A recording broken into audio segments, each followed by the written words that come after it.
안녕하십니까. 2024년 8월 7일 최병무의 팩트 시작하겠습니다.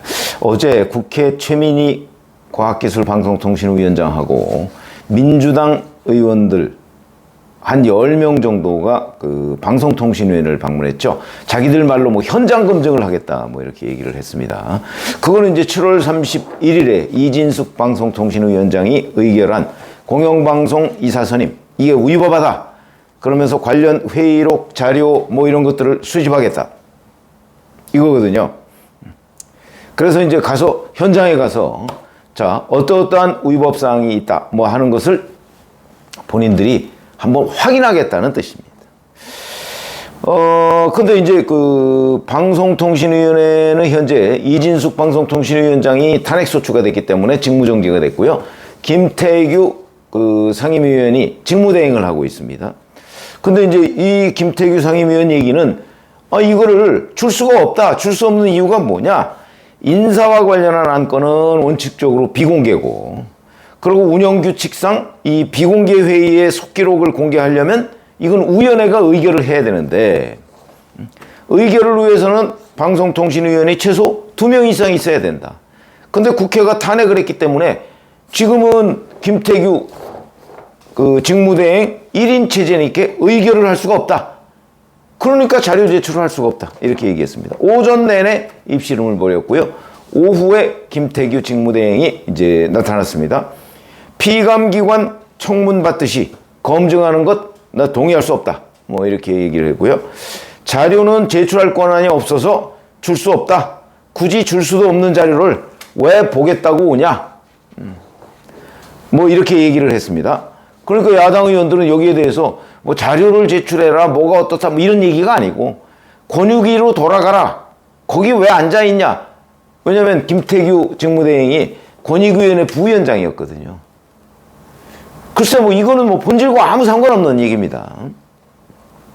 자, 그리고 나서 이제 과방위 야당 간사인 김현 의원이 이렇게 얘기했습니다. 이사 선정 과정에서 진행됐던 일체의 자료 중 투표용지만 자료로 제공받았다. 전반적으로 현장 검증에 대한 인식이 없고 권한대행이 아직 업무 파악이 제대로 안 됐다. 그러니까 이제 기자들이 그런데 투표용지 그러면 그 입수했는데 거기에서 불법성을 확인했느냐 그러니까 아니 투표용지는 그냥 투표용지이기 때문에 여기에 불법성은 없다 이렇게 얘기했습니다. 당초에 그 국회 과방위원회 야당 의원들은 방송통신위원회 현장 검증을 6일에 하겠다 이렇게 얘기하면서 이진숙 방송통신위원장의 탄핵에 대한 증거를 찾겠다 이렇게 얘기를 했습니다. 물론 앞으로 이제 9일 내일 모레 또 뭐 그들 얘기로 방송장악 청문회라는 걸 한다고 합니다. 뭐 그 청문회도 마찬가지죠. 우선 김태규 방송통신위원장 직무대행 아마 출석 안 할 겁니다. 자, 근데 탄핵 증거를 찾겠다고 현장에 나갔는데 우선 현장에 나가서 탄핵 증거를 찾겠다는 게 찾아지겠습니까? 결국은 입씨름만 하고 아무것도 성과가 없었습니다. 그러면 이제 탄핵 증거를 못 찾았다는 얘기거든요. 자, 그럼 이제 탄핵의 증거를 찾지 못했으면 탄핵을 철회해야 되나요?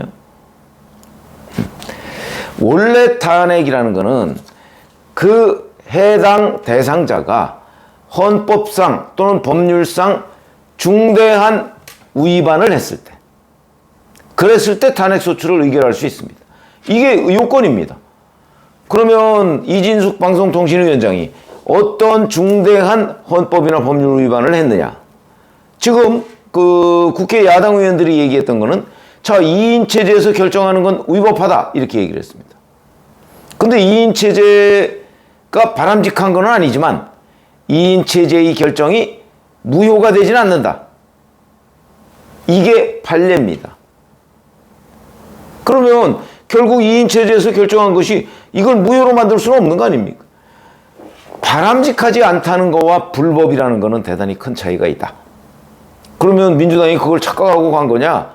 아니면 착각하고 이진숙 탄핵안을 표결한 거냐? 이런 얘기가 되는 거죠. 그러니까 탄핵에 관한 기초자료들을 다 수집해서 그것이 헌법이나 법률을 위반했고 그 위반의 정도가 그 직에서 쫓아낼 정도의 중대한 위법 행위가 있을 때 탄핵이 되는 거죠. 그게 노무현 대통령 탄핵 사태 당시의 헌법재판소 결정 내용입니다.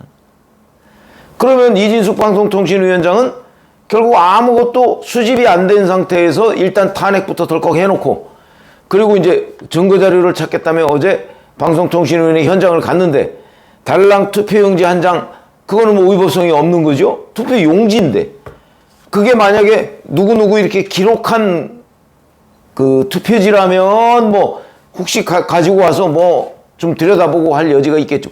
투표용지입니다. 용지는 꼭 현장에 안 가도 충분히 얻을 수 있습니다. 그럼 뭐냐?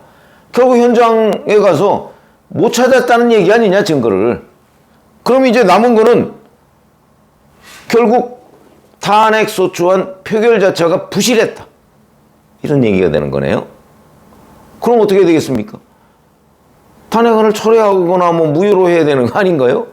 이런 황당한 일이 벌어졌다는 겁니다. 그러니까 앞뒤도 맞지 않고 그 다음에 현장검증이라는 게, 국회에서 현장검증 간다는 게 언제 한번 들어보신 적이 있습니까? 없습니다. 현장검증이 어디 있습니까? 자, 범죄를 저질렀다고 하는데 그 범죄의 현장이 없고 현장에 가서 아무것도 얻지 못했다. 원래 이게 수사용어인데, 현장검증은 범죄를 저지른 사람에 대해서 조사를 하고 그리고 그 조사를 마무리된 다음에 현장에 가서 그걸 다시 한번 재현해 보는 겁니다. 그게 현장검증이죠. 지금 민주당이 이진숙 방송통신위원장에 대해서 하고 있는 건 현장검증이 아니고요. 그냥 탄핵 시위입니다. 시위. 그래서 시위한 결과가 뭐죠? 뭘 얻었느냐? 아무것도 얻지 못했습니다. 입씨름만 남겼습니다. 오히려 본인들이 자, 탄핵의 증거를 찾겠다. 근데 못 찾았습니다. 탄핵 증거 못 찾았으면 탄핵소추 표결했던 거 무효로 해야죠. 그런 거 아닌가요? 그런 점에서 본다면 뭐 연일 국회에서 민주당이 이른바 힘자랑을 하고 있는데 그 힘자랑이 국민들한테 설득력 있게 먹히려면 그러면 그 근거가 명확해야 되는 겁니다. 이진숙 방송통신위원장이 정말 헌법이나 법률을 위반했다, 그게 명백하다라고 하면 탄핵 충분히 할 수 있죠.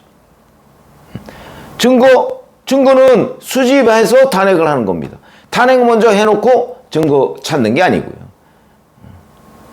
그래서 어제 이른바 현장검증이라고 그 방송통신위원회로 달려간 민주당 의원들, 결국 탄핵을 해놓고서 그에 필요한 증거자료는 찾지 못했다. 내일 모레 9일에 방송장악 청문회라는 거를 해도 마찬가지일 것이다. 이건 어차피 지금 탄핵 사유로서 민주당이 그 탄핵소추안에 적어놓은 것들은 이미 법원이나 헌법재판소에서 무효로 하기 힘들다는 건데, 다만 이런 거는 있습니다. 이제 지원자가 뭐 굉장히 많은데 뭐 80명 정도 된다고 하죠. 그거를 어떻게 이렇게 짧은 시간 내에 검증을 해서 그 중에 뽑았느냐?